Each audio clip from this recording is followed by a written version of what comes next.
2 বছর আগে এই দিন এই সময় আমার আনাস পৃথিবীতে ছিল। আনাস তার চিঠিতে লিখেছিল,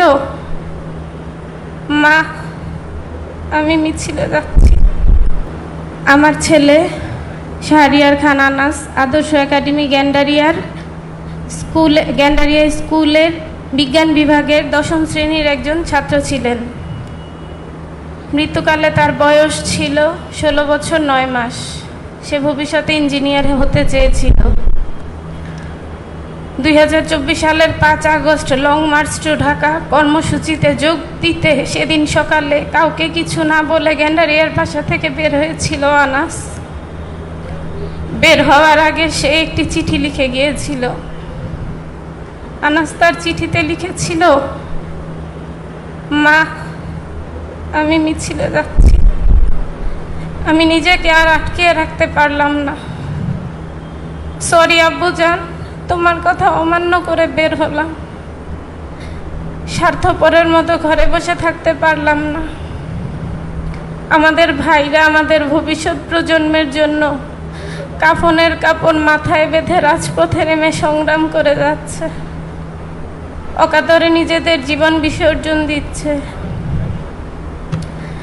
একটি প্রতিবন্ধী কিশোর, 7 বছরের বাচ্চা, ল্যাংড়া মানুষ যদি সংগ্রামে নামতে পারে, তাহলে আমি কেন বসে থাকবো ঘরে?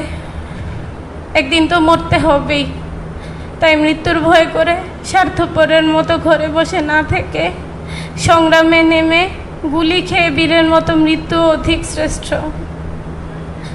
যে অন্যের জন্য নিজের জীবনকে বিলিয়ে দেয় সেই প্রকৃত মানুষ।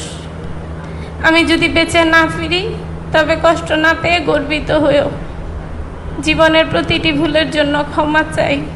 আনাস। 2 বছর আগে এই দিন এই সময় আমার আনাস পৃথিবীতে ছিল। আনাস খুব স্বাধীনতা ও সার্বভৌমত্বে বিশ্বাসী ছিল।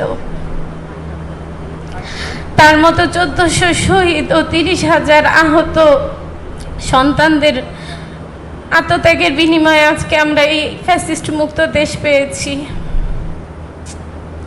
আমারও আমার পরিবারের মাননীয় প্রধানমন্ত্রীর কাছে বিনীত অনুরোধ যে আমরা যেন এই গণহত্যার ন্যায় বিচারটা পাই। আমাদের এই ভিকটিম পরিবারগুলোর জন্য যেন ন্যায় বিচার নিশ্চিত করা হয়। জুলাই যোদ্ধাদের যেন যথাযথ রক্তের মূল্যায়ন করা হয়। আমি চাই আমার ছেলের চিঠিটা জাতীয় শিক্ষা কারিকুলামে অন্তর্ভুক্ত করে পাঠ্যপুস্তকে পড়ানো হোক। আগামীর ভবিষ্যৎ প্রজন্ম জানুক কতটা আত্মত্যাগের বিনিময়ে আমাদের সন্তানরা এই ফ্যাসিস্ট মুক্ত দেশ গড়তে সক্ষম হয়েছিল। আমার ছেলের আত্মার মাগফিরাতের জন্য সকলে দোয়া করবেন। আমাকে এখানে আমন্ত্রণ জানানোর জন্য কৃতজ্ঞতা। আমি জুলাই জাদুঘরের মঙ্গল কামনা করি।